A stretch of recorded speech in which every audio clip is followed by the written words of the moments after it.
C'est Eli Pada dont tu parles. C'est lui qui il a retenu ma main et ma voix sur toi. Parce qu'à l'époque, quand je faisais les Kassongo, tu étais dans ma liste. Tu étais dans ma liste. C'est-à-dire tous les collabos de la République. Tu étais dans la liste. Et j'ai dit à Eli Pada qui tu es. Je le lui ai dit. C'est lui qui a retenu ma main. C'est lui qui a gardé ma langue. Ma voix là, c'est lui qui a gardé ça. Et puis il n'a pas fait vidéo sur toi. Mais aujourd'hui, il n'a pas demandé, il ne lui a pas parlé de quelque chose. Moi, il sort parce que tu es sorti.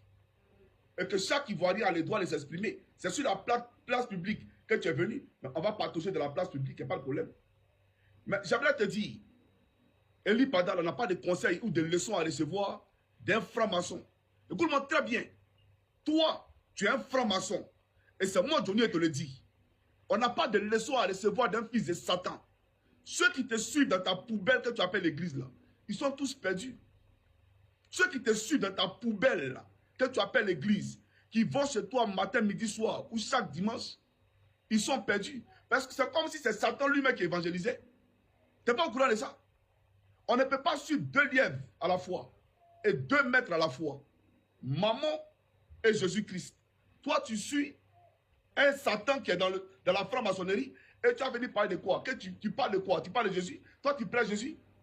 Toi, tu peux me dire droit dans les yeux, mon cours d'un Christ. Tu peux tromper les Ivoiriens. Mais moi, il n'y a rien qui est caché que Johnny Pacheco n'est pas au courant. Tout ce qui est cru sera à la lumière, sera découvert. Tu es un franc-maçon, un gros franc-maçon. Tu as compris? Ton acolyte là, c'est un salvo.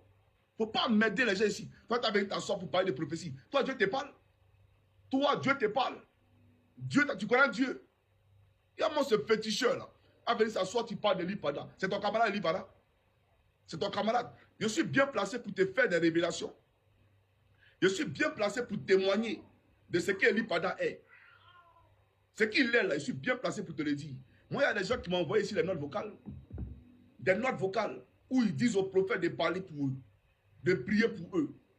Ils parlent simplement par leur voix et puis ils détaillent leur vie. Moi, je prends ça en note vocale et puis on voit. Et puis eux, ils pleurent. Il dit, il faut dire Eli que tout ce qu'il a dit là, c'est vrai.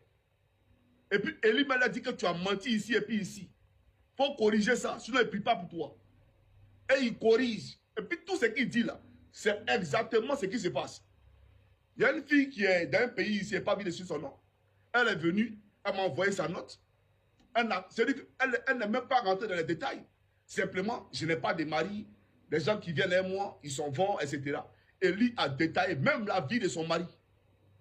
Le village d'où elle vient, il a détaillé ça. Et ce qu'elle fait, même dans la nuit,